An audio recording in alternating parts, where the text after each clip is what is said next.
¿Qué tal? ¿Cómo están todos? Muy buenas tardes, muy buenas noches a todos ustedes. Bienvenidos a una edición más de Pregunta al Experto, que es un programa presentado por la organización Comunidad y Herencia Cultural.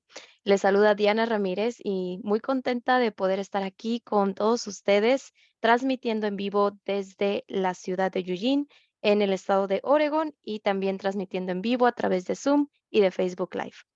Les recuerdo que para tener acceso a la grabación completa de este programa, Pregunta al Experto, y también de otros programas que hemos realizado en los últimos meses, están disponibles a través de nuestras plataformas digitales.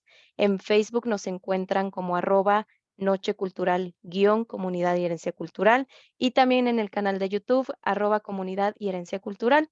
Pueden seguirnos en Instagram o visitar nuestra página web para mayor información, www.nochecultural.com. Y en esta ocasión, el tema a abordar es sobre la diabetes. Como ya han escuchado anteriormente, es una enfermedad crónica que se caracteriza por niveles muy altos de glucosa o de azúcar en la sangre.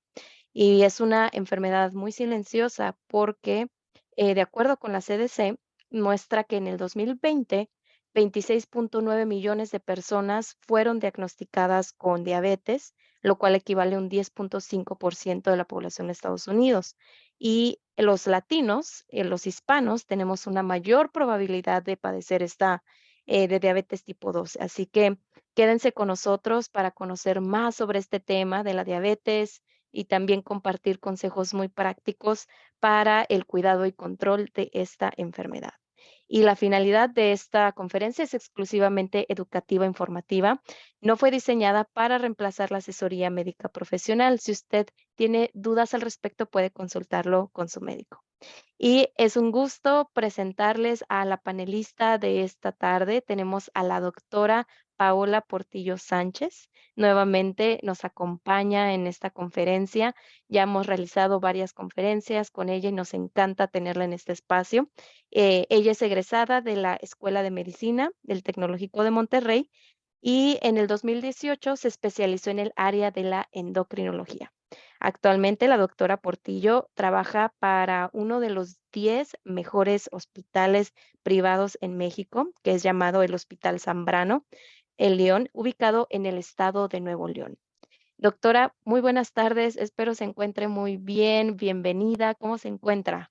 Hola Diana, muy bien, muchas gracias por la invitación. Al contrario, estamos muy contentos de poderla tenerla aquí y de hablar sobre un tema que de interés general, ¿verdad? Para la comunidad. Totalmente, súper, súper importante, sobre todo para nosotros los latinos. Claro que sí. Doctora, pues cuando usted esté lista, puede compartir su pantalla y poder iniciar con la presentación. Muy bien. Pues el día de hoy vamos a hablar de diabetes y la vamos a titular Diabetes de la cabeza a los pies. Es muy importante que nosotros empecemos a definir qué es diabetes, porque la gran duda, utilizamos mucho este término, pero es importante que nosotros clarifiquemos a qué nos referimos. Entonces, diabetes es una condición médica que se caracteriza por un aumento de azúcar en la sangre y se asocia con una disminución de la insulina o succión. Esto normalmente hablamos de resistencia a insulina. ¿Y cómo sospechar que alguien tiene diabetes? Le llamamos síntomas P. P por los términos que utilizamos en medicina de cada uno de ellos, pero es básicamente alguien que está orinando mucho, Mm, tiene mucha sed, aumento de hambre, que a pesar de que como persiste esta necesidad de tener más ingesta, y uno de los más importantes es una pérdida injustificada de peso. ujú.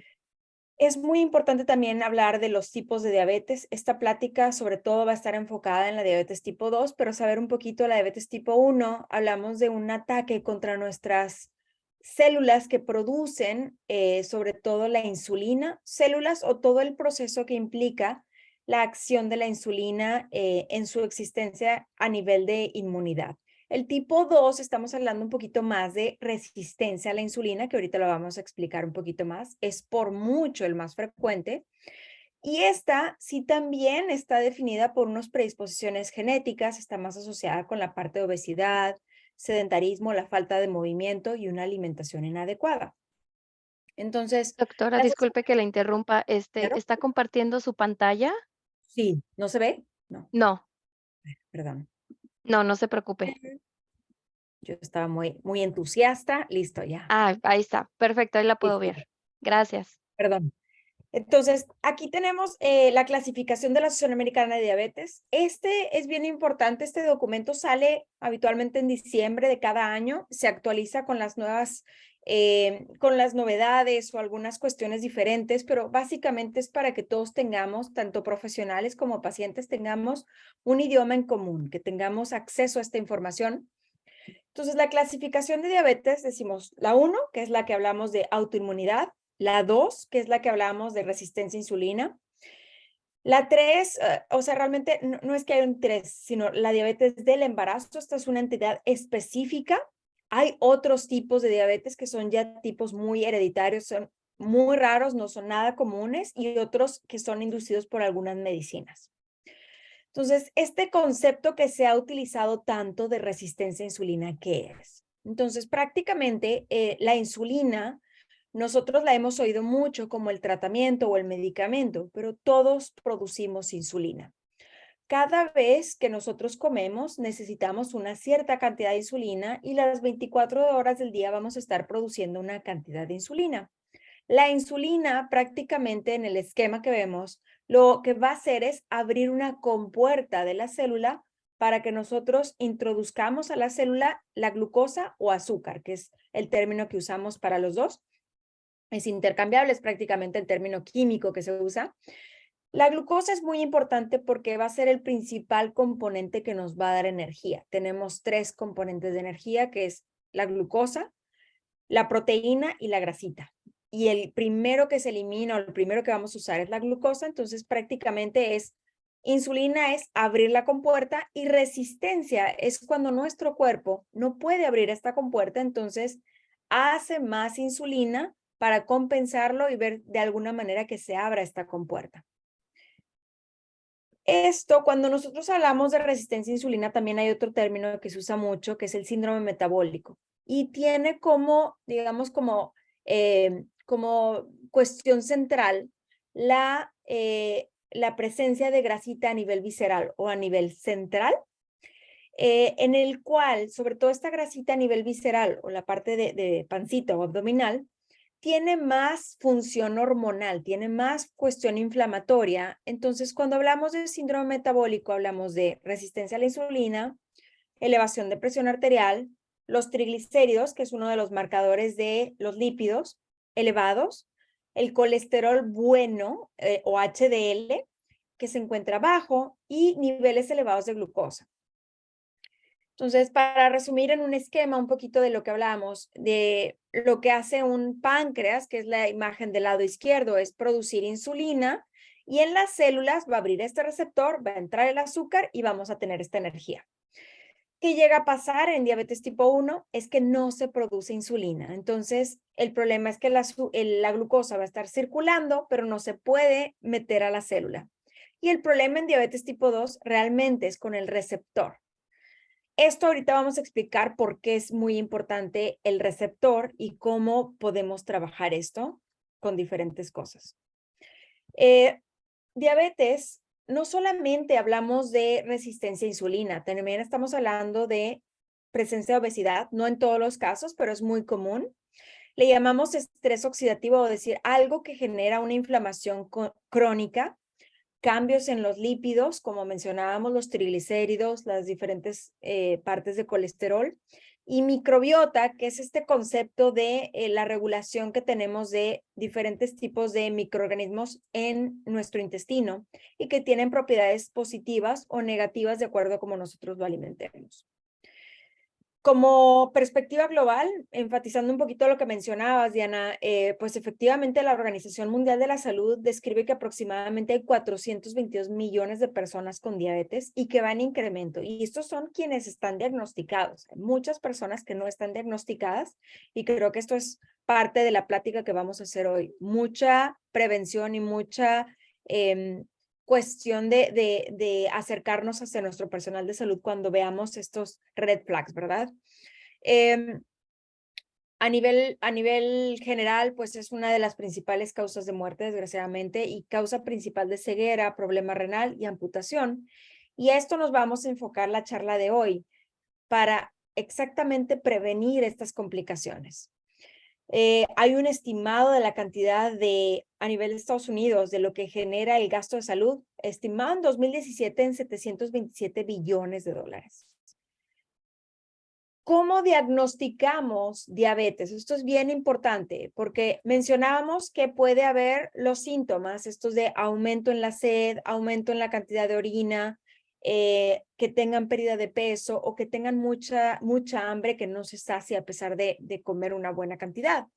Entonces, esto es glucosa. Esto es un estudio que se hace en laboratorio. Es la glucosa que esté arriba de 126. Ojo, tiene que ser, funcionan en la vena, no en el dedo, porque la del dedo no lo usamos como diagnóstica. ¿Ok? Sin embargo, si nosotros vemos que está elevada en el dedo, ahí es donde nos acercamos al personal de salud para solicitar alguno de estos laboratorios de acuerdo a lo que sea pertinente para cada persona. La otra es que hagamos esta prueba de glucosa, que normalmente las que más se exponen o que están más familiarizadas con esta prueba son las mujeres que han sido embarazadas y que durante el tamizaje les piden que se tomen este juguito muy dulce, que son los 75 gramos de glucosa, y que el nivel de azúcar está arriba de mayor o igual a 200, y que tengan una hemoglobina glucosilada. ¿Qué es esto? Esto es un marcador muy claro de cómo ha estado el promedio de nuestro azúcar 3 meses previos, y hablamos mayor o igual a 6.5. Estos 3 primeros que mencioné tienen que estar repetidos, con la idea de que tengamos 2 laboratorios que confirmen este diagnóstico. Sin embargo, si nosotros tenemos síntomas, cualquiera de estos, y nuestro azúcar está arriba de 200, esto es diagnóstico de diabetes.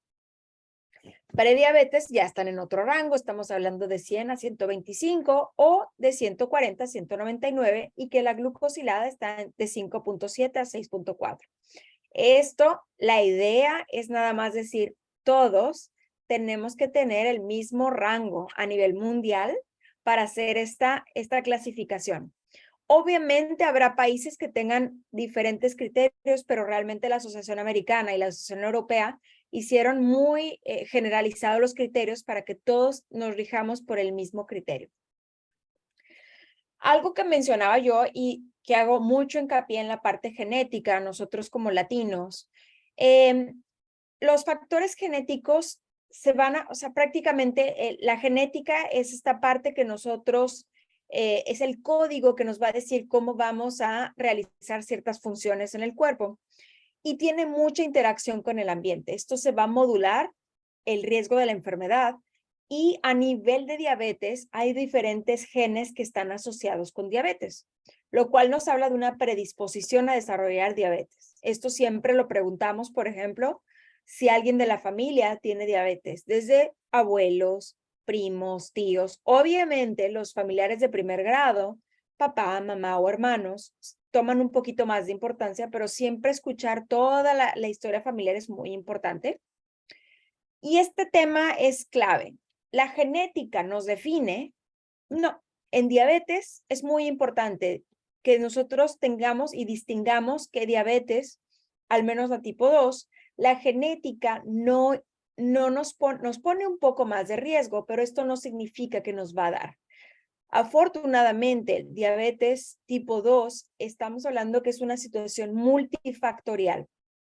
Es decir, nuestros genes nos pueden dar un porcentaje de riesgo, pero depende, lo que llamamos epigenética, es lo que yo hago, lo que me rodeo, el contexto en lo que estoy haciendo las cosas, voy a dormir o voy a despertar esos genes que tienen esta herencia. Entonces, lo que mencionaba yo es que tenemos la parte genética, pero también tenemos la parte de nuestra composición corporal, tenemos la parte de nuestro estilo de vida, en la cual incluimos el estrés, incluimos la actividad física, incluimos sueño, hábitos como tomar, fumar, etcétera, y que toda esta cascada de eventos, entonces sí puede generar diabetes. Este es un dato que vemos en la exploración física, que se llama acantosis nígricas. Es un dato que logramos identificar en algunos pacientes que tienen resistencia a insulina, si lo que vemos en el cuello es como si fuera un pequeño pliegue y un aumento de coloración como si fuera más oscura. Esto es prácticamente desarrollado por el aumento de insulina y este dato es sugestivo, más no diagnóstico, de resistencia a insulina, entonces ahí es donde tenemos que revisarlo. La Asociación Americana de Diabetes hace este cuestionario, lo tenemos disponible completamente en español. Aquí lo puse porque lo tienen en PDF en una sola página, pero prácticamente esto nosotros ingresamos en español, se hacen estas preguntas y nos da una escala de riesgo, de decir, ¿tengo o no riesgo para diabetes? Y nos envían a nuestro correo cuáles son las mejores acciones de acuerdo a los estándares, ¿verdad? Esto obviamente siempre hay que individualizarlo, pero a grosso modo nos dan una muy buena información. ¿Qué tenemos que hacer cuando diagnosticamos a alguien que tiene un laboratorio fuera de rango? Bueno, empezar a hacernos laboratorios, decimos, en toda la población a partir de los 45 años y cada 3 años, si tenemos laboratorios normales o los hacemos más frecuentemente si sale un laboratorio normal. En alguien que tenga prediabetes o diabetes, pues sí, sí es muy importante que nosotros calculemos los factores de riesgo cardiovascular con la parte de lípidos, tabaquismo. En los jóvenes, los adolescentes, ya tenemos que incluirlos en esta parte. Hemos visto una gran exposición de más diabetes mellitus en la tipo 2 en los jóvenes, aunado también a este aumento de obesidad. Entonces también tenemos que tener esta concientización en los que son más pequeños. Y de manera anual si tenemos algo de prediabetes. Las mujeres que fueron diagnosticadas con diabetes en el embarazo, recomendamos que cada 3 años se estén revisando. Screening o el estudio, ¿quién diría sería el primer grupo de pacientes que recomendaría para revisión? Que tengamos familiares de primer grado con diabetes, mamá, papá, hermanos, que tengan alto riesgo, ahí estamos los latinos, historia familiar de algún problema cardiovascular, que tengan hipertensión, cambios en los lípidos, mujeres con ovario poliquístico, que no tengamos una adecuada actividad física y que veamos ese signo del cuellito que vimos previamente, acantosis nigricans. Ahora, este tema salió recientemente en la Asociación Americana de Médica. Es importante cuánto pesamos. Es muy importante considerar no solamente los kilogramos. Aquí sobre todo hacemos hincapié en decir los kilogramos para nuestra altura. Esto es un detalle. Esto es lo que le llamamos índice de masa corporal. Pero ahora hemos hecho más concientización de ver los componentes de nuestro peso. Cuánto de mi peso corresponde a masa muscular y cuánto corresponde a grasa. Esto es muy importante porque el músculo es algo que vamos a considerar dentro de la terapia para la reversibilidad de esta resistencia a insulina. El tratamiento lo vamos a dividir en dos, la parte farmacológica y la no farmacológica. La farmacológica o la parte de medicamentos va a ser muy leve lo que vamos a decir, nos vamos a enfocar un poquito más en el estilo de vida.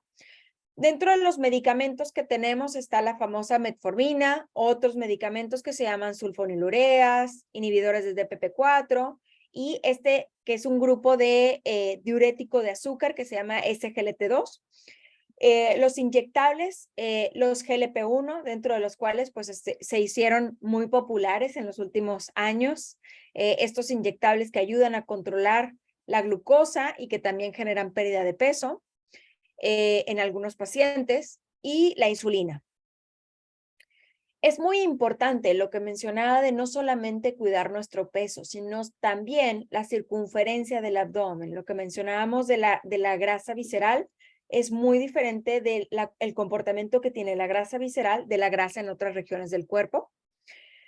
Realizar laboratorios, es importante que nosotros conozcamos dónde estamos en estos factores de riesgo, sobre todo para evitar complicaciones, hacer diagnósticos de manera temprana y sobre todo mantener una buena calidad de vida.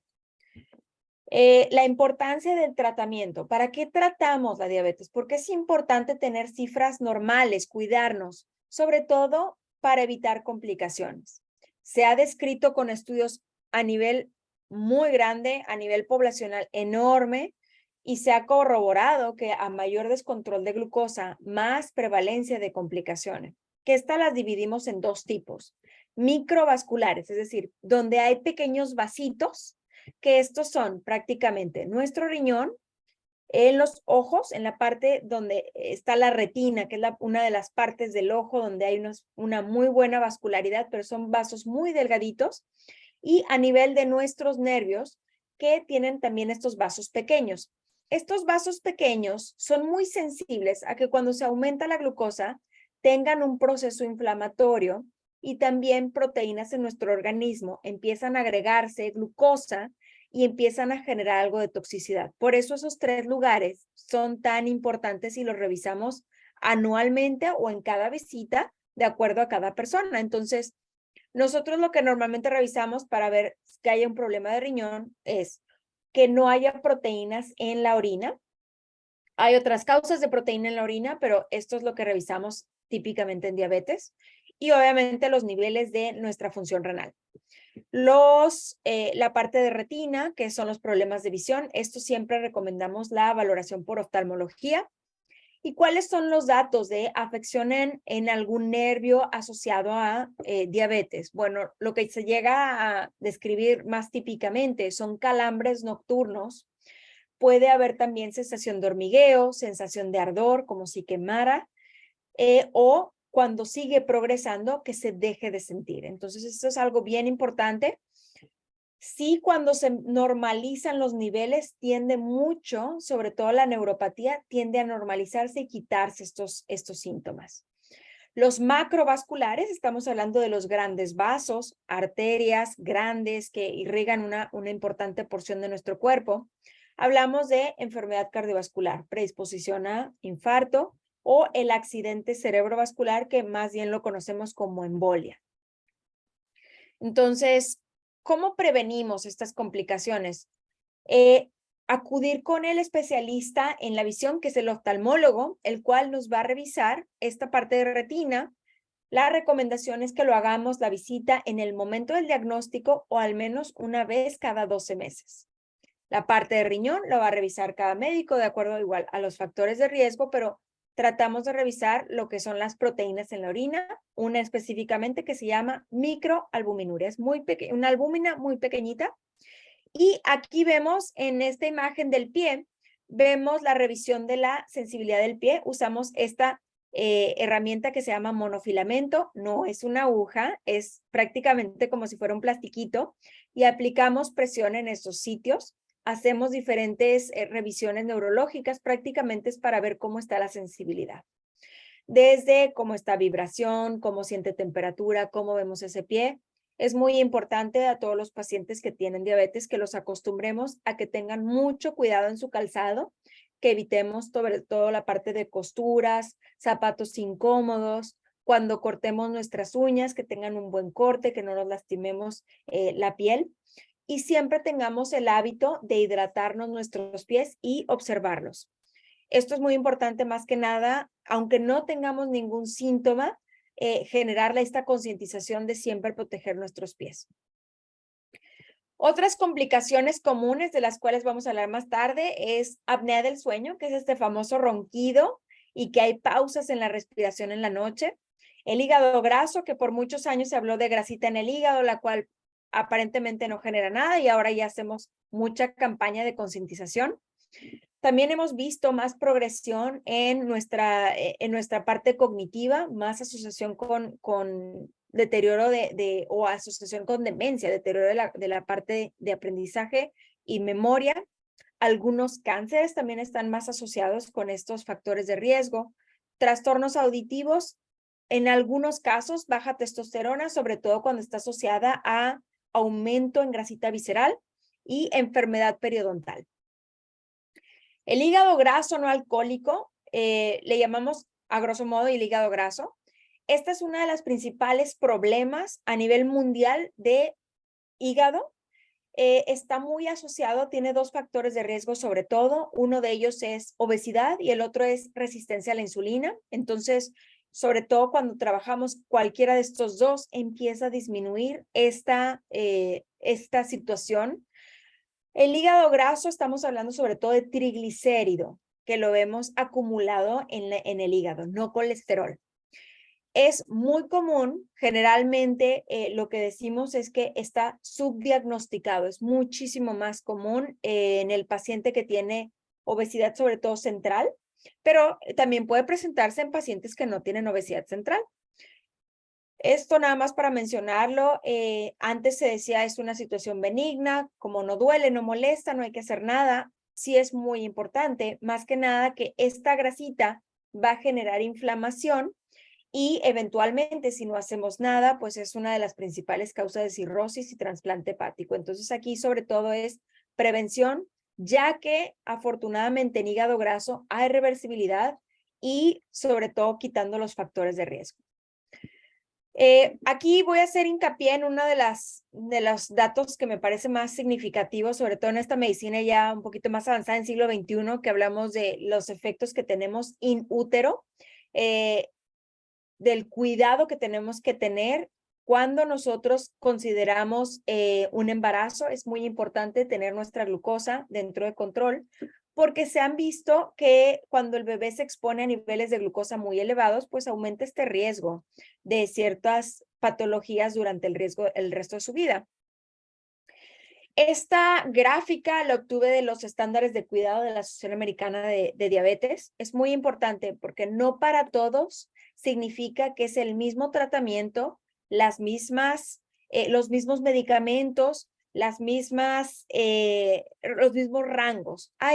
Todo hay que adaptarlo al paciente, cómo se encuentra su grado de motivación, qué otras enfermedades tiene. Entonces, por eso es muy importante que cuando se haga el diagnóstico, este tema se platique mucho y quede muy claro que cuándo vamos a ser más estrictos, cuándo vamos a ser un poquito más laxos en ciertos temas. Las metas de control. Cuando decimos que alguien tiene una diabetes muy bien controlada, decimos que hemoglobina glucosilada, que es este promedio de los 3 meses, que es una sola muestra de laboratorio, está abajo del 7%. Cuando nos checamos en el dedo, ahora sí, la glucosa le llamamos capilar, que está en ayuno o antes de las comidas de 80 a 130 y después de la comida abajo de 180. Contamos como después de la comida cuando empezamos el primer bocado. La Asociación de Inglaterra, bueno, el Reino Unido, utiliza estas siglas, TRAC, como para decir, vamos a cuidar nuestra diabetes, tomando nuestros medicamentos, tratando de alcanzar nuestro peso o composición corporal, actividad física, cuidando nuestro ABC, que es nuestra hemoglobina glucosilada, presión arterial y colesterol, y suspendiendo tabaquismo. ¿Ok? Cambios en el estilo de vida, cuestiones que vamos a recomendar. La Asociación Americana de Cardiología le habla de los 8 esenciales: la actividad, nuestros lípidos, nuestra presión, suspender el tabaquismo. Esto lo repetimos muchas veces porque aumenta este grado de inflamación. El dormir bien. La nutrición es muy importante porque también es importante considerarla dentro del tratamiento. Algunas veces cuando hablamos de tratamiento nos concentramos solamente en la parte del medicamento. La nutrición y la actividad física tienen igual o más fuerza que algunos de los tratamientos médicos en algunas personas. Entonces, por eso tenemos que dar esa importancia. A grosso modo, pues lo que más vamos a recomendar es evitar las bebidas endulzadas, alimentos que tengan azúcar añadida. ¿Cómo sé que un alimento tiene azúcar añadida? En Estados Unidos lo que vemos es las etiquetas, dice added sugars o azúcar añadida en nuestros países de Latinoamérica, para que quede muy claro decir carbohidratos y cuánta azúcar tiene. Esto estamos hablando de azúcar de diferentes tipos, pero lo vemos como azúcar añadida. Hay muchos patrones de dieta y por eso ahora es muy difícil decir solamente hay un tipo de diabetes, ¿no? Un tipo de dieta para diabetes. No, pueden seguir la mediterránea, que es la balanceada. DASH es un poco más concentrada para los pacientes hipertensos, que es bajar el consumo de sal. Tenemos desde vegetariana o esta plant-based. baja en carbohidratos, o ahora que también hablamos de ayuno intermitente, esto prácticamente es muy importante que antes de empezar el ayuno intermitente siempre lo consulten con su médico o con el personal de salud, porque hay algunos medicamentos de diabetes, sobre todo insulina, o las sulfonilureas, que pueden bajar la glucosa si nosotros no comemos algo de alimento. Vamos a incrementar nuestro consumo de fruta. Esta es otra duda enorme. ¿Puede el paciente diabético comer fruta? Por supuesto. Lo que tenemos que trabajar es en la porción y cómo utilizamos el orden de los alimentos. Leguminosas, la verdad es que toda Latinoamérica tenemos una dieta muy rica en leguminosas. Nuestros platillos están muy completos en leguminosas. Tienen alto porcentaje también de proteína, le llamamos proteína vegetal, y los vegetales. Idealmente, cuando comemos, también una de las cosas que podemos recomendar es que el paciente coma primero el vegetal, luego la proteína y al último el carbohidrato, para evitar estos picos sobre todo. Recomendamos hacer lectura de etiquetas como ejercicio de conocimiento, ojo, no para conteo de calorías. Es conocer lo que estoy comiendo, qué contiene, es saber un poquito más y sobre todo cuidar nuestro consumo de sodio. Vamos a tratar de evitar la comida procesada o harinas refinadas, como el pan blanco, los cereales de caja con azúcar. Es muy importante que esto lo abordemos. Como mencionaba, esto es una parte radical del tratamiento. Entonces, ir con nutrióloga o una persona certificada en educación para diabetes, y que esto lo individualicemos por gustos, por cultura, por horarios. Por ejemplo, en la parte anglosajona, pues se suele comer un poquito más temprano, los países latinos cenamos un poco más tarde, entonces algunos comen un poco más fuerte, nosotros los mexicanos, nuestra comida es un poquito más fuerte que la cena, entonces hacerlo individualizado, y que sea facilidad de alcance, que nosotros podamos preparar los alimentos. Si los hacemos muy complejos, a veces es muy difícil seguirlo. Mientras más sea sencillo para el paciente, es más fácil que se logren. Prácticamente, si se fijan ahorita, el lenguaje que se usa es evitar lenguaje restrictivo, de cancelación, decir no, la palabra no es muy limitante.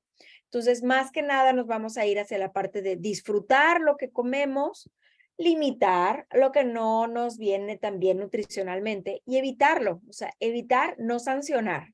Este lenguaje es bien importante para que no caigamos como en esta parte binárica. Prestar atención a las calorías, tratar de cocinar en casa, porque cuando comemos fuera suele tener cosas más grasosas. Hay algunos productos que contienen el icono del Heart Check, que nos dice un poquito nos habla un poquito de un plan de dieta saludable.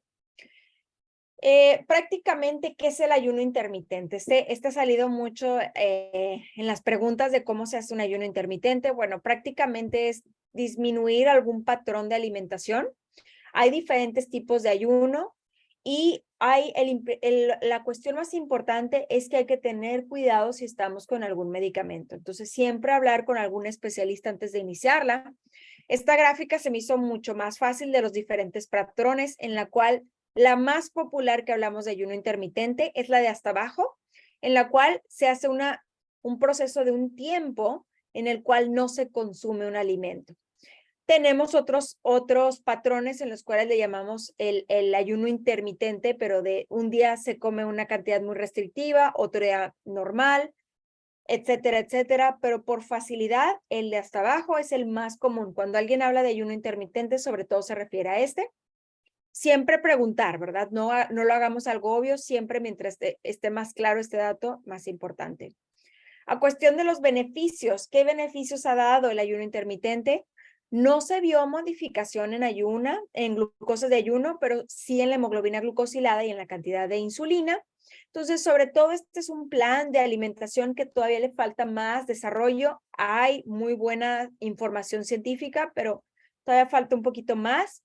En lo personal, creo que siempre tenemos que aterrizar cuál patrón es el más accesible para nosotros, cuál nos gusta más, y siempre estar acompañados en este tipo de diseño.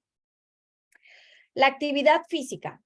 Esto especialmente lo hacemos cuando nos dicen, bueno, es que en la fábrica donde estoy o en la casa donde estoy o donde esté trabajando, lo que realizo, me movilizo mucho. Esto es ejercicio. Esto se considera como transporte activo o en el hogar es mantenernos activo, pero la idea del ejercicio es desconectarnos un poquito. Recordemos que el ejercicio no es solamente brindar la parte de mejoría en el músculo, sino también mejorar nuestra condición de salud, darnos un poquito menos de estrés, darnos una pausa. Entonces, todos los adultos vamos a tratar de ser menos sedentarios. Todos, me incluyo aquí en este grupo de pacientes que vamos a trabajar en esta parte. Tenemos muchas herramientas, desde entrenamiento de flexibilidad, balance. Idealmente vamos a recomendar 150 minutos a la semana. O si hacemos un poquito más de ejercicio más intenso, 75 minutos. Esto le llamamos ejercicio de resistencia. Cuando hacemos ejercicio de resistencia, tendemos a aumentar la masa muscular y tendemos a activar más nuestro músculo. La actividad física es muy importante. Normalmente lo vemos como come frutas y verduras, hace ejercicio, toma 2 litros de agua. ¿Por qué es importante el ejercicio? Porque el ejercicio sobre todo nos va a activar la parte metabólica y nos va a ayudar a revertir muchas cosas que ocurren. ¿Cuál es el ejercicio ideal para mí? Es una cuestión que siempre pregunto en consulta. ¿Qué te gusta? ¿Cuál te gustaría? Es muy importante decir, yo de esto no estoy realizando nada de ejercicio. Bueno, pongámonos una meta alcanzable. Vamos a empezar con algo que no nos lastime, que no terminemos muy cansados, que terminemos sobre todo motivados. El ejercicio que me recomiendan, ¿me motiva? ¿Me gusta? Perfecto, nos vamos a alinear más. Entonces, el ideal me parece que es el que es más consistente y que no nos lastima, ¿verdad? Sueño. Idealmente tendríamos que dormir de 7 a 9 horas porque nos genera muchos beneficios cardiovasculares, mentales y metabólicos. Aquí vamos a tratar de hacer higiene de sueño, así como cuando se hace el entrenamiento de dormir a los bebés, que les enseñábamos a bajar las luces, arrullarlos o ponerles cierta musiquita. Nosotros funcionamos igual, nada más que tenemos herramientas más distractoras y tenemos que disminuir el uso de pantalla, desconectarnos, hacer respiraciones. Esto cambia mucho y cambiamos el nivel de estrés. Ahora, como una invitación a toda nuestra audiencia el día de hoy es el ronquido. Si nosotros tenemos ronquido o la persona con la que vivimos tiene ronquido, alguno de nuestros seres queridos tiene ronquido, acercarnos a platicar con él. Obviamente, siempre hay espacios para platicarlo de una manera más sensible.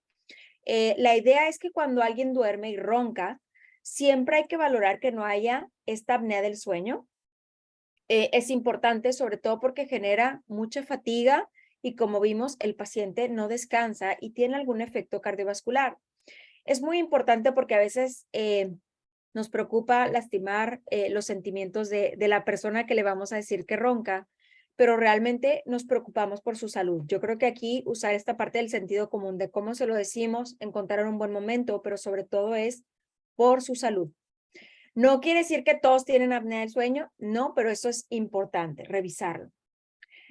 Prácticamente se hace un cuestionario de Stop Bang para decir, bueno, ¿quién es el que tiene más riesgo para apnea del sueño? Prácticamente decimos aquella persona que tiene mucho cansancio, que tiene un sobrepeso significativo u obesidad, que estamos arriba de los 50 años.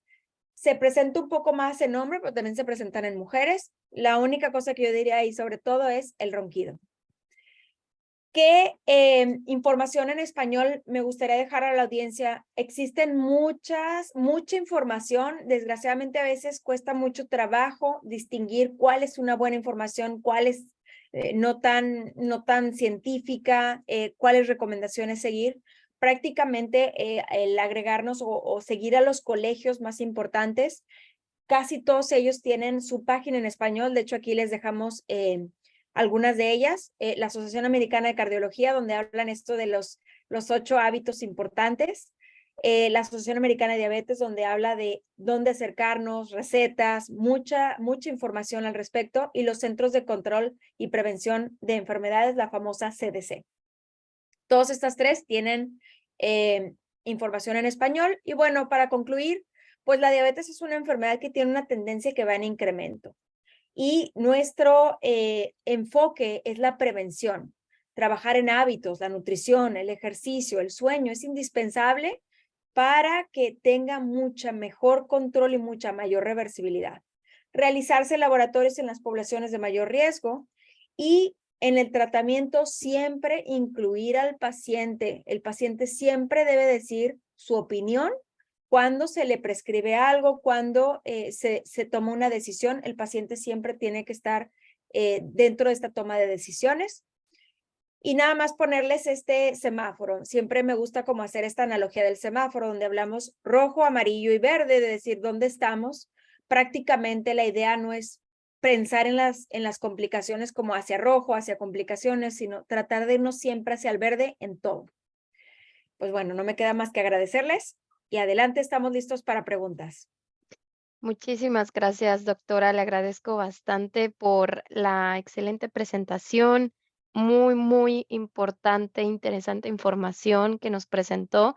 Realmente creo que abordó temas muy interesantes y sobre todo que nos va a dejar de tarea, ¿verdad? El hecho de hacer más conciencia, checarnos más seguido y también cuidar de nuestra salud. Entonces, pienso que abarcó bastante del tema de la diabetes y, antes de continuar con con las preguntas y comentarios, le quería preguntar si cuál es la mejor manera de contactarla a usted o a lo mejor al equipo de salud, por si surge alguna duda, algún comentario, después de esta presentación. Claro que sí, con mucho gusto. Vamos a pasarles directamente el teléfono de mi asistente. Estamos en el Hospital Zambrano, Ujú. bueno, decimos Monterrey, pero es el municipio de San Pedro Garza García. Y el teléfono se los vamos a pasar en los comentarios, pero lo menciono, es el 52, que es la clave de México, 81 88 88 06 51. Mi asistente, Daniela Capetillo, está al presente para cualquier duda que haya, encantada.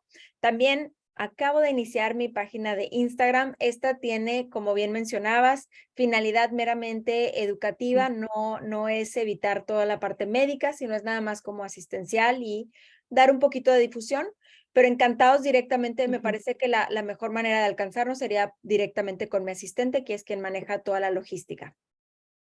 Muy bien, perfecto, excelente. De hecho, ahorita ya Alejandro nos hizo el favor de compartir la información de la asistente de la doctora Paula Portillo. Si tienen oportunidad, tienen alguna duda, por favor, puedan comunicarse con ella y ella también pueda apoyarlos, digamos, si viven en algún país de Latinoamérica. Usted, doctora, los podría apoyar en caso de que no estuvieran en México o en Estados Importante, Unidos. exactamente. Debido, más que nada, si no están en México, Ujú, es importante, más que nada por la parte de las licencias médicas, nosotros no podemos apoyarlos médicamente directamente, pero si se contactan con nosotros, podemos apoyarles también en si tenemos algún colega o cuál será la mejor manera de que podrían recibir alguna atención médica, ya sea de mi parte o de alguno de mis colegas. Encantada de ujú. apoyar con este aspecto. Muy bien, perfecto. Muchísimas gracias, doctora. Y la primera pregunta es, usted mencionó que la diabetes puede ser causada por medicamentos. ¿Puede explicar qué medicamentos y por qué un medicamento causa la diabetes? Muy buena pregunta. Uno de los más comunes, estamos hablando de la famosa cortisona o los Mm, esteroides. Estos son medicamentos que suelen usarse para muchas cosas, sobre todo situaciones autoinmunes, alergias muy importantes. Entonces, estos medicamentos generan una resistencia a insulina muy significativa y son de los medicamentos más asociados, algunos quimioterapéuticos, algunas terapias específicas durante tratamiento de algunas enfermedades autoinmunes que les dan algunos medicamentos monoclonales. No son de los más comunes, pero sí pueden generarlo. Ahora, post-COVID, nos tocó ver que algunos de los medicamentos antivirales también tenían efectos en la parte de mm, glucosa, pero sobre todo diría el más común, cortisona. ok, muy bien. Y aquí hay una pregunta con respecto a la alimentación. Dice, ¿qué alimentos debo consumir al ser diabética o cuáles no debo de consumir? Y sería algún plan, si podría compartir algún plan de alimentación. Muchas gracias. Muy bien. En realidad aquí sobre todo el mensaje es evitar azúcares, evitar cosas Ujú, procesadas Y ahora sí que la distribución de carbohidratos, que son estos granos, granos de diferente tipo, es decir, tanto arroz como trigo, como frutas, como verduras, que podemos, leguminosas, podemos observar ahí. Eh, este grupo lo vamos a hacer de manera balanceada. Ujú, Pues proteínas, tratamos de que las proteínas sean lo más magro o lo menos grasoso posible. Tratamos de que sean un poquito más con presentación a la parrilla o pescados. ujú, Y grasas, utilizamos grasas buenas, que ahí los mexicanos, pues el aguacate nos encanta, pero debe ser mm, en porción. Tenemos las almendras, tenemos nueces. Entonces, esto es bien importante. La verdad es que yo, mi mano derecha siempre en la clínica es una nutrióloga, sí. porque como es un tratamiento tan específico, hay que individualizarlo mucho, desde qué te gusta desayunar, qué no te gusta. Por eso es tan importante hacerlo siempre de la mano con un especialista. Muy bien. ¿Y usted aconsejaría que, digamos, si a alguna persona le gustaría iniciar alguna dieta, Ujú. tendría que consultarlo con el nutriólogo y el doctor o nada más únicamente con la nutrióloga? Si es alguien que tiene diabetes, por ejemplo, Sí, sí con diabetes. recomiendo que Ujú, esté a la par. O sea, mm, la idea ahora en esta nueva perspectiva médica es que cuando formamos un equipo, todos hablemos el mismo idioma. Tanto el médico, la nutrióloga, el paciente, todos los que vean al paciente hablemos el mismo idioma. Entonces, yo sí recomiendo que lo vea el médico y la nutrióloga y que los dos estén en comunicación. sí, que estén involucrados Exacto, en la vida, en la calidad de vida del paciente. Muy bien. exacto. Este feedback es súper importante. Sí, excelente. Dice, buenas noches, ¿en qué casos recomienda la metformina y cómo actúa en el cuerpo? Ok, muy buena pregunta. La metformina es uno de los medicamentos, ahora sí como decimos en México, es nuestro caballito de batalla, es uno de los Ujú, tratamientos que primordialmente usamos.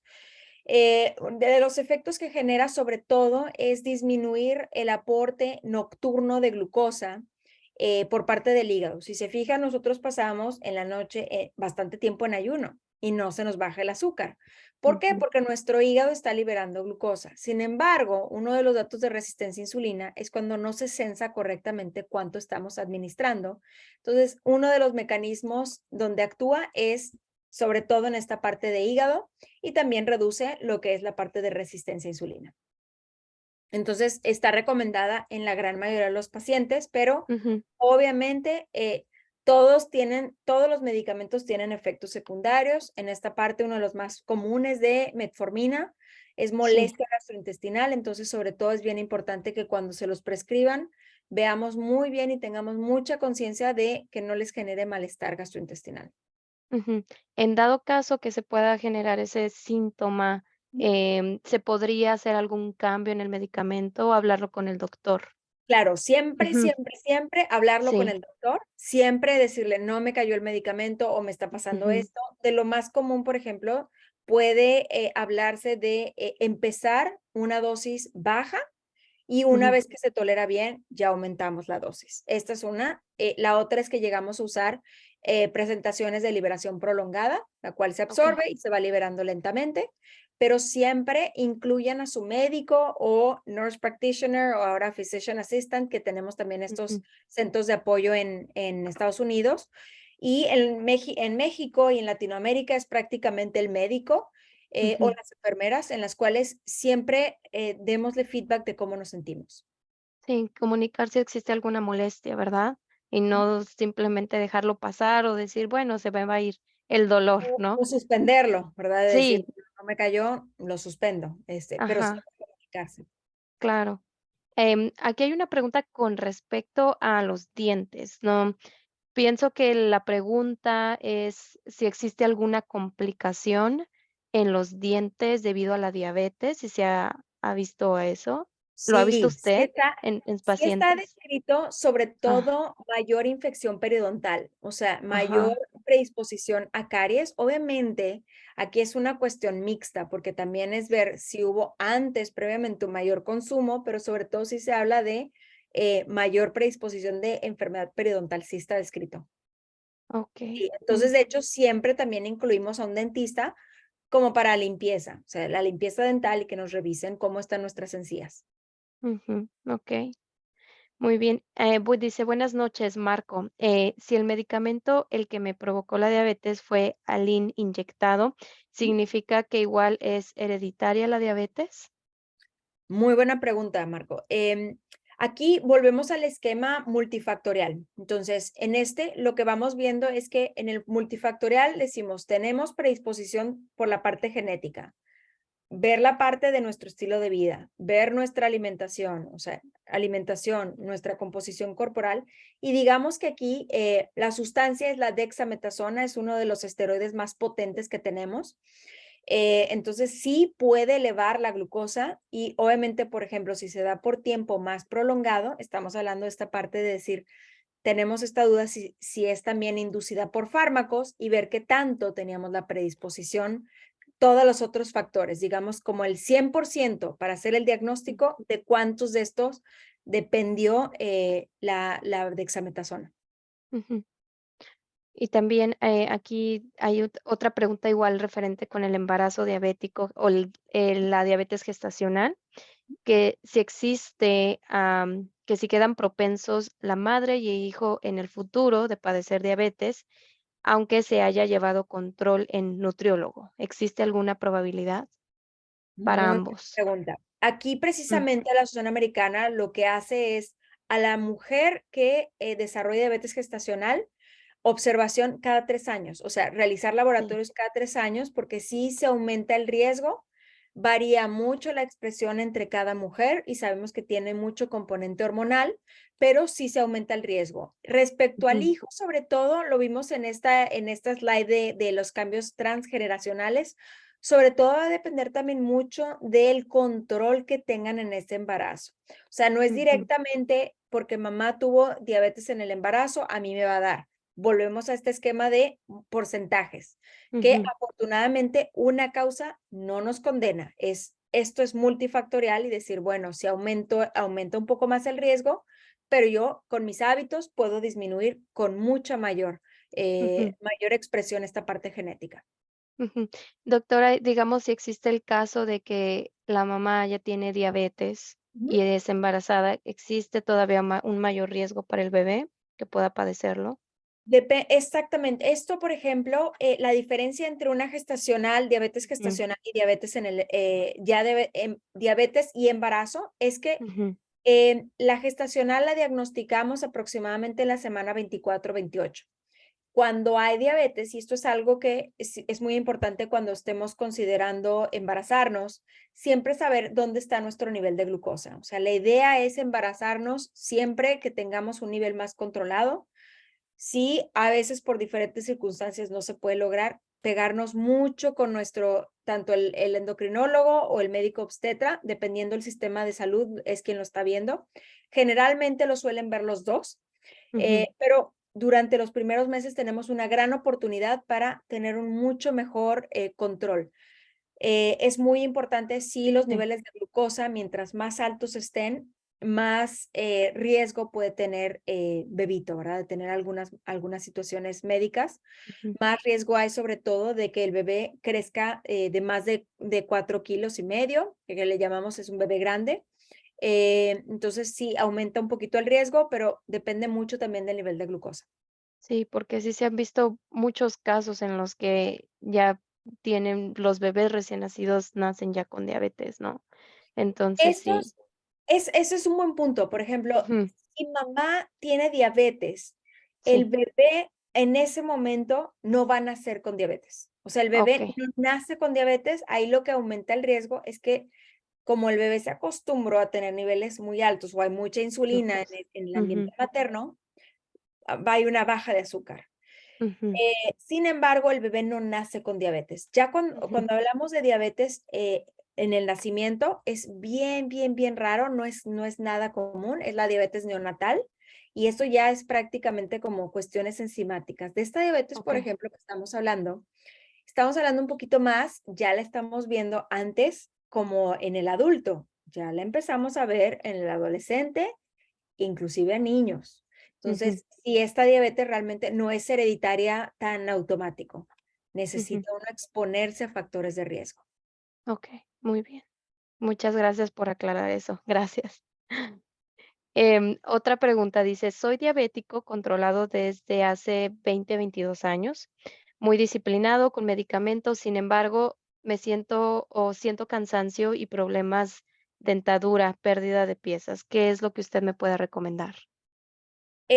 Buen punto. Primero, o sea, dentro de las cosas, me parece que fatiga es uno de los síntomas más complejos en medicina, porque tiene que ver con tantas cosas. Desde tenemos que ver cómo estamos durmiendo, cómo está nuestro nivel de estrés, cómo están algunas otras hormonas que tienen que ver con fatiga, como la tiroidea. Entonces, aquí lo primero que haría es acercarme a mi personal de salud y decir, ¿cómo está mi diabetes? ¿Cómo está el control de mi diabetes? Entonces, he tenido estos síntomas y hacer una serie de laboratorios que hacemos específicamente en pacientes con fatiga. Ok, Ahora, lo de las piezas dentales, sí trabajamos mucho, sí. recomendaría mucho la valoración odontológica. Hay muchas ramas de odontología que muchos de ellos se encargan de la parte de como revaloración, reestructuración, ven la Sí. parte vascular, ahora también está, es todo un mundo la parte odontológica. Entonces, empezaría, yo lo que recomendaría es, uno, acudir con su médico y decir, tengo mucha fatiga, hagamos un Mm, workup o un estudio de fatiga. Y la otra es ver cómo está la parte desde la limpieza, piezas ujú. que necesiten alguna compostura, etcétera. Y, por ejemplo, la nutrición en cuestión de a lo mejor podría haber algún cambio en los hábitos digamos, cambiar algún hábito de nutrición, ¿eso sería importante Sí. considerarlo? Sí, Okey. la nutrición y mucho el ejercicio. El ejercicio mencionábamos que hace mucha activación de músculo, con eso nos ayuda a normalizar nuestros niveles de glucosa, pero también tiene una endorfina muy importante. El ejercicio nos da mucha más energía. Pareciera paradójico porque dice uno, si estoy cansado, ¿cómo me van a prescribir ejercicio? Los Ujú, pacientes, por eso decimos, lo damos en pausas cortas, que sea lo más alcanzable. Estas ligas elásticas, pesitas en la casa, 15 ujú, minutos, 20 minutos, y van a dar un mayor grado de energía, ujú. Okey. aunado también a la nutrición. Ajá, muy bien. Una persona comentó, dice: "Se me diagnosticó diabetes después de 15 años de uso de prednisona en Ujú. altas dosis por hepatitis autoinmune. Si fue causado por medicamentos, puede ser reversible". Mm. Muy importante. Esta, por ejemplo, sobre todo el término reversible y cura Ujú, es un lenguaje muy importante en la materia de diabetes. De hecho, en el 2021 se hizo todo un documento específicamente cuál es la postura. Nosotros usamos el término remisión. ujú, Remisión se habla cuando alguien no necesita, o sea, por la parte del estilo de vida o por el diferente tratamiento que recibieron y podemos suspender el tratamiento médico y por 3 meses tiene niveles normales de glucosidad, es decir, debajo de 6,5. Usamos el término remisión por la idea y no cura ni que se elimine, por la idea errónea que a veces cuando nosotros decimos no existe o ya se curó, sí, se quitaron todos los factores de predisposición que hablábamos antes. Entonces, con esto se normaliza. Entonces, se le ujú, llama remisión, pero para que estemos constantemente pensando en este semáforo. Estoy en verde, pero estoy siempre, siempre cuidándome, no con el afán de generar preocupación, sino con el ujú, afán de generar prevención. Entonces, el término que usamos en diabetes es remisión. ujú, Sí, puede ser en nuestro lenguaje, puede ser muy parecido, pero sí genera un cambio de conducta muy diferente hablar de conducta, perdón, de cura que de hablar de remisión. okey, Entonces, sí, en la parte de la prednisona, diría, ya una vez que por algún motivo, si se empieza a bajar esta prednisona y que ya no necesite estar con prednisona, ujú, muy probablemente los niveles de azúcar van a bajar si nosotros activamos esto o los medicamentos con los que se controlaba empiezan a utilizarse menos y puede llegar a pasar esta remisión. ujú. Doctora, ¿y eso también aplica para pacientes con prediabetes? ¿Se puede llegar a esa remisión como usted explicó? En prediabetes y resistencia a insulina, realmente hablamos como de el proceso más de Ujú, eliminación, o sea, esto sí se quita. sí, En el término de Okey. diabetes, sobre todo, es hacer Ujú. como más que nada hincapié en que pueden todos estos factores, así es como se quitan, pueden volver. Entonces, Sí. en esta parte es un mantenimiento constante, no como no bajar la guardia. Ujú. Claro. Pero sí, Ujú. la parte de prediabetes y resistencia a insulina se quitan. Sí. Diabetes hablamos de remite. De remiten. Ajá, okey. ¿Nos podría, compartir algunos cuidados, del pie en pacientes con diabetes? ¿Cuáles serían como esos cuidados importantes Claro que a sí. En considerar? este caso, número uno es usar un zapato cómodo. Es muy importante utilizar un zapato que no nos esté molestando. Yo sé que de repente se nos antoja alguno. Bueno, ocasionalmente no hay problema, pero sobre todo que no nos Sí. lastime. Entonces, zapato, tratar de evitar que tenga costuras internas, que nosotros siempre veamos nuestro pie. Hay que verlo desde cómo está la planta, que no tengamos ulceritas, que no tengamos algunas como pequeñas grietitas. Revisar, por ejemplo, cuando nosotros vemos callito, el callito nos habla mucho de cómo estamos también utilizando nuestra planta o la manera en que estamos como caminando. Al principio, cuando se disminuye la sensibilidad, el pie hace como una curvatura. Entonces empezamos a hacer sobre todo un callito en esta zona. La mayoría de los centros en Estados Unidos que atienden diabetes incluyen podólogo. Los podólogos sobre todo hacen esta revisión. Siempre hidratarnos nuestro pie, que no tenga como estas aberturas y la observación, ¿verdad? Si nosotros sentimos sobre todo algo de estos síntomas que mencionaba, calambres, hormigueo, sensación de piquetitos o que no se siente, esto siempre acudir al médico y decir, tengo estas molestias. Ujú.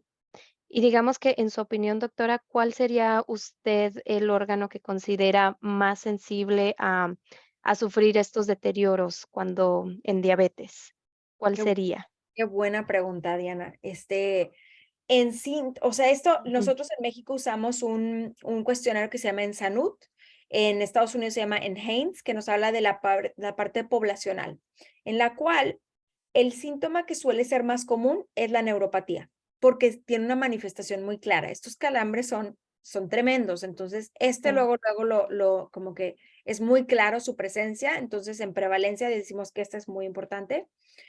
En mexicanos específicamente es más común también encontrar proteínas en pipí, pero hay una asociación de cuando vemos proteínas en pipí, inmediatamente tenemos que checarnos la retina. Entonces, digamos que prácticamente la neuropatía sería el número uno, o sea, la parte de nervio, pero porque genera síntomas. Los otros hay que buscarlos. Okey. Y ¿Ok? con respecto a la proteína en la orina, ¿cómo se podría detectar, ¿Ok? esa parte? Ese es un examen de orina. En un examen Mm, habitual de orina, pedimos ese marcador que se llama okey, microalbuminuria. O ese es cuando ya quiero ver así como súper mega así específico, pero sí. podemos ver en un examen general de orina que hay presencia de proteína y ahí hay algunos medicamentos que se ha visto que protegen al riñón. El control de la glucosa, el control de la presión, disminuyen esta carga que cae sobre el riñón y disminuye esa filtración. Cae la proteína porque el riñón es un filtro, es como una red Sí. y la proteína, digamos que se fuga y lo normal es que se quede, que se regrese al cuerpo, que no estemos tirando la proteína porque la proteína la necesitamos para Sí, nuestro músculo, okey. ¿ok? Muy bien, perfecto, muy bien. Doctora, y yo siento que todas las personas que están en esta reunión tienen a lo mejor algún familiar, algún amigo, o inclusive ellos mismos puedan ser pacientes con diabetes. ¿Qué les podría, algunas palabras para motivarlos, para decirles que realmente se puede tener una muy buena calidad de vida, aunque tengan diabetes, aunque padezcan esta enfermedad, y puedan animarse un poquito o empezar a lo mejor hacer algún tipo de cambio en sus hábitos alimenticios y todo? Es muy importante que nosotros cuando, o sea, cuando hablamos con esto, hablemos con mucha empatía. Siempre Ujú. entendamos al paciente, siempre comprendamos, esto es clave, ¿verdad? Darle mucho empoderamiento al paciente. Cuando nosotros damos una prescripción o alguien da una prescripción, se hace una parte del tratamiento, pero realmente hay que darle ese énfasis en la importancia del otro 50% que va a ocurrir en casa, que son esta parte de el ejercicio, Ujú, la alimentación, el dejar de fumar y el tomarse su medicamento, si es necesario, o sea, el medicamento que les prescriban, da un poder gigante. Cuando los pacientes empiezan a ver que su glucosa se mantiene dentro de rangos de normalidad, es que es tremendo. Entonces, ujú, es mucho enfatizar en que estas complicaciones no tienen por qué pasar.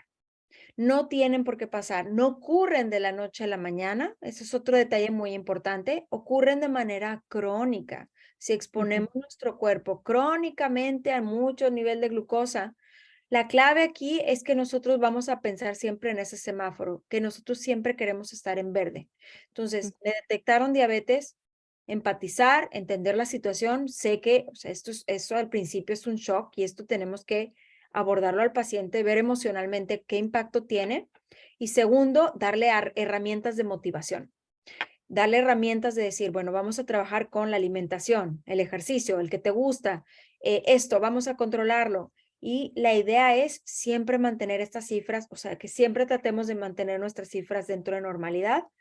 Esto ayuda muchísimo. Como comento, el empoderamiento de la enfermedad es clave. ujú.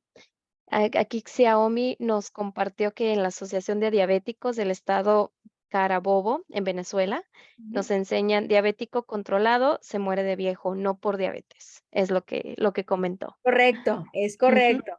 Exactamente, exactamente. Eso tienes toda la razón. Hoy abordamos el tema de complicaciones, que suele ser un poquito sí, más preocupante, pero en realidad es conocimiento. Yo creo que una palabra muy, muy importante en el paciente con diabetes es que el conocimiento les da mucha fuerza. ujú, Conocimiento desde lo que voy a comer. Esto es bueno, esto es mejor, cuál me cae mejor, este medicamento es bueno, este otro, qué evidencia tiene. Ahorita el Internet también nos da muchas herramientas y mientras más información tengan, mejor. ujú. Y también el conocimiento, el autoconocimiento de nuestro cuerpo, ver que está, si sentimos algún tipo de, no sé, malestar, algún cambio, con respecto al medicamento, yo siento que también eso sería importante, ¿no? Considerarlo como paciente.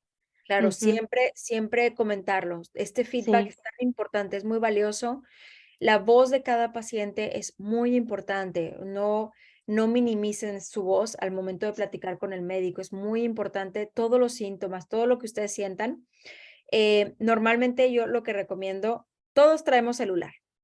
mm, Poner nuestras dudas que de repente nos surgen, ponerlas en el celular para que el momento de la consulta, porque normalmente cuando estamos en la consulta se sí. nos olvida porque ya nos checaron la presión, ya nos distrajimos, ahí tienen sus dudas y van muy puntuales. Aquí dicen, ejercicios de relajación y respiración bajan la glicemia. Esto es un concepto interesante. En realidad, Ajá, lo que trabajamos mucho en la parte de los ejercicios de relajación es bajar un poquito esta hormona tan famosa que se ha vuelto últimamente el cortisol. Sobre todo nos ayuda como a estar un poquito más zen. Entonces, ujú, tanto adrenalina como cortisol son 2 hormonas que necesitamos para la sobrevida, son parte de nuestro sistema de alerta, pero que también el exceso de estas hormonas nos puede hacer picos de repente. No picos crónicos, pero efectivamente, muy buen comentario. Esto ujú. lo metemos dentro de la parte del estilo de vida, efectivamente. También nos ayuda a lo mejor controlar nuestro estrés también, ¿no? Del día de diario y con ejercicios de relajación y respiración también. Claro, pensar que 300, pensémoslo en un Sí, año, 365 días nos exponemos a una avalancha de sentimientos. A ver, ujú, para eso es también el ejercicio, canalizar esto, ujú. la relajación, el tener un momento de respiración, son cosas que también necesitamos. Sí, también checar el estrés, todo eso, nos puede deteriorar mucho también nuestra salud, y Claro, mental y también física. totalmente. Sí, pues, yo pienso que de esta manera concluimos con la presentación. Doctora Paola Portillo, le agradezco muchísimo por haber estado esta tarde con nosotros. Me encanta la manera en cómo aborda el tema de la motivación que nos da a todos nosotros, y le agradezco mucho por haber acompañado y, regalarnos su valioso tiempo también. No, te agradezco muchísimo por la invitación, las preguntas de la audiencia extraordinarias, Muy un buenas. reto, muy buenas Sí, preguntas y sí, agradecerte toda la dirección que llevaste, fantástico, y siempre honrada en acompañarlos en esta cuestión latina, que es muy importante. La sí. parte de diabetes es muy importante trabajar en la parte de prevención, creo que esto desde los chiquitos, ¿verdad? No temerle, sino ahora sí, como decimos, tomar el toro por los cuernos. Claro que sí. ¿Verdad? Muchísimas gracias, Diana.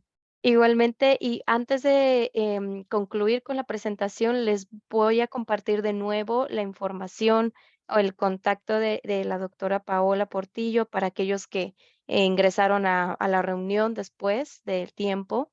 Y es en el Hospital Zambrano, que se encuentra en Monterrey, Nuevo León, México.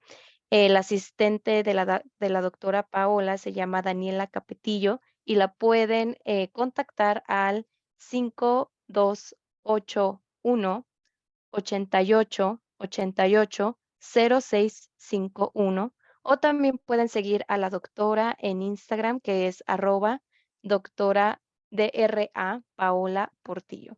Ahí está la información para cualquier duda que ustedes tengan o algún comentario que surja después de esta grabación o de que vean esta presentación.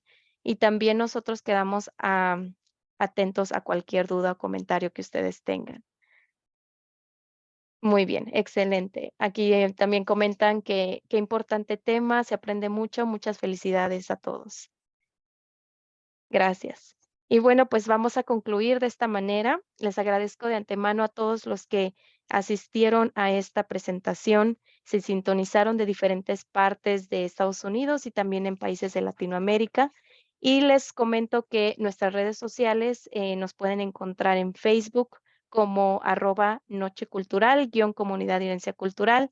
Tenemos canal de YouTube, también nos llamamos de la misma manera, Comunidad de Herencia Cultural y nuestra cuenta de Instagram, también ahí pueden mandarnos un mensaje directo, cualquier duda o comentario que tengan con respecto a esta conferencia y todas conferencias que hemos tenido anteriormente, estamos ahí para ustedes.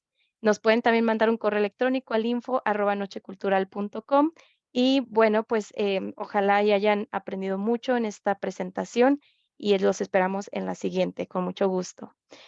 Comunidad de Herencia Cultural se complace en agradecerles por haber asistido a este programa. Pregunta al experto, que está conformado por Antonio Huerta, en la dirección, Jessica Zapata, en la coordinación, el apoyo técnico de Alejandro Guzmán y su servidora Diana Ramírez en la conducción. Que pasen muy buena noche. Hasta luego.